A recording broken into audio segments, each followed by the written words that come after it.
সন্ধ্যা উপস্থিত আমার অগ্রজ সতীর্থ এবং আমার ছোট যারা লেখক সাহিত্যিক আছেন সবাইকে শুভেচ্ছা জানাই আর সবাইকে সালাম আর অনুপ্রেরণাকে ধন্যবাদ জানাই এই ধরনের একটি অনুষ্ঠানের আয়োজন করার জন্য এবং তার চেয়েও বেশি ধন্যবাদ জানাই আমার বইটিকে এখানে আলোচনা করার জন্য নির্বাচিত করার জন্য। আসলে এটি একটি ব্যক্তিগত জার্নাল, যারা আপনারা বই সম্পর্কে জানেন তারা জানেন। এটি নিয়ে আসলে আমি মনে করি এইভাবে আনুষ্ঠানিকভাবে আলোচনা করার মতো তেমন কিছুই নেই।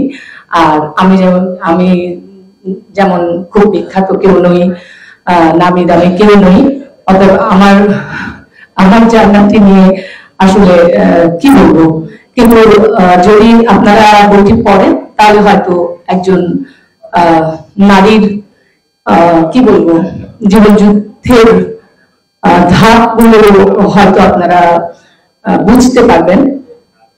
আমি ঢাকা বিশ্ববিদ্যালয় থেকে মাস্টার্স করেছি বাংলায়, তারপরে আমি জনসন হপকিন্সের কান্ট্রি অফিসে যখন জব করি, একটা অনেক ফার্স্ট ক্লাস জব করতাম, সেই জবটাও ছেড়ে দিয়ে আমি সংসারে একেবারে ক্যারিয়ারের কোনো চিন্তা ভাবনা না করে শুধু সংসার করার জন্যই একটা সময় মনোনিবেশ করেছি।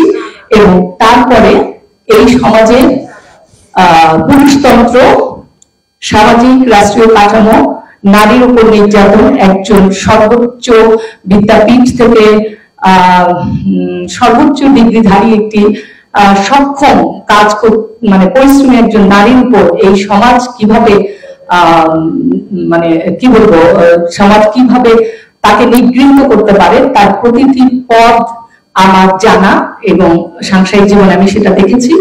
এবং দেখতে দেখতে একটা সময় ভেবেছি আমার দুটো বাচ্চাকে নিয়ে আমি সুইসাইড করব।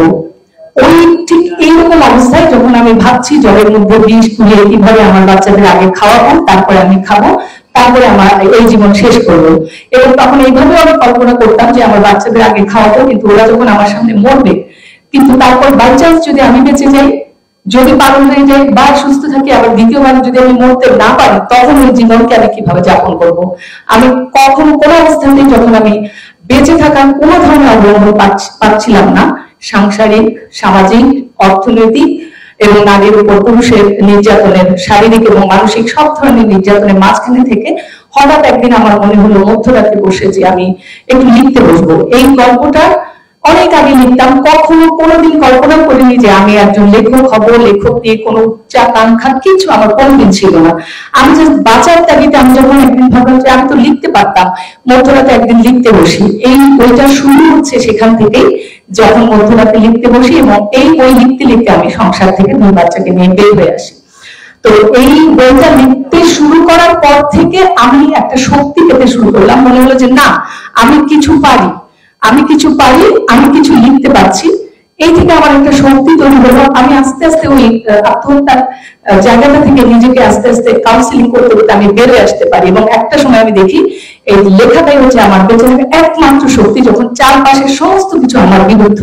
আমি আমার বাবা মাকে বলতে পারছি না, আমার ভাই বোনকে বলতে পারছি না, আমার আত্মীয় স্বজনকে কাউকে বলতে পারছি না যে আমি পড়ে পড়ে মার খাচ্ছি। একটা শিক্ষিত ছেলে আমার গলা টিপে ধরেছে, বোটিং এ আসছে মারতে, যখন আমি ইনকাম করছি, আমি সংসারটা চালাচ্ছি, দুটো বাচ্চাকে নিয়ে আমি ইনকাম করছি, আমি বাড়ি ভাড়া দিচ্ছি, আমি দুটো বাচ্চার খাবার জোগাড় করছি, আমি রান্না করে বাইরে যাচ্ছি, সেখান থেকে এসে আবার রান্না করছি, দুটো বাচ্চাকে 6 বছর এবং 6 আর 10 বছর দুটো বাচ্চাকে তালা দিয়ে পাশে বাসার ভাবিকে চাবিটা দিয়ে আমি টিউশন করতে যাচ্ছি। সেখান থেকে এসে মানে বাসায় রান্না করছে, রান্না করে বাচ্চা দুটোকে খাইয়ে আবার টিউশন করতে যাচ্ছি। টিউশন থেকে ফিরে একটা ব্যাচ বসে আছে, 12-14 টাকা বাচ্চাকে পড়াচ্ছে, এদিকে চুলায় ভাত, এদিকে রান্না, দুটো বাচ্চা। আর আমার ঘরে একজন পুরুষ স্বামী, তিনি ঘুরে বেড়াচ্ছেন, এখানে যাচ্ছেন সেখানে যাচ্ছেন। এরকম একটা পরিস্থিতি থেকে আমি আসলে লিখতে লিখতে আজকে এই যখন বেরিয়ে আসলাম, তখন আমার মনে হলো যে এই লেখাটা আসলে কি হওয়া উচিত। আমি কি শুধুমাত্র একজন মানুষের ব্যক্তিগত যাতনার কথা লিখে যাব? তখন আমার মনে হলো যে এরপরে তো অনেকগুলো পথ আমি অতিক্রম করে এসেছি, আজকে 8 বছর হতে চললো, আমি একা আছি দুটো বাচ্চা নিয়ে। কিন্তু আমার মনে হলো এই ছোট ছোট বাচ্চাগুলোকে একদিন তো আমাকে জানাতে হবে, তাদের কাছে আমার একটা দলিল লিখে যেতে হবে। শুধু দলিল নয়, এই সমাজের কাছে আমার একটা দলিল লিখে যেতে হবে, আমি কেন বেরিয়ে এসেছি, কিভাবে বেরিয়ে এসেছি। এবং বেরিয়ে আসার পরে আমার মনে হয়েছে বেশিরভাগ নারীকে আমি দেখেছি একটা ডিভোর্সের পরে তারা একটা সাইনবোর্ড খোঁজে, কতক্ষণে আরেকটা বিয়ে করবে। আমার তখন মনে হচ্ছে না, আমি একা দুটো বাচ্চাকে এই সমাজে থেকে পারি কিনা মানুষ করতে, সেই একটা চ্যালেঞ্জ নিলাম। এবং তখন আমার মনে হলো যে সমাজ, রাষ্ট্র এবং আমার বাচ্চাদের কাছে একটা দলিল রেখে যাওয়া দরকার। তখন আমি একদম পূর্ণ মনোযোগ দিলাম এটাকে ওইভাবে লেখার জন্য।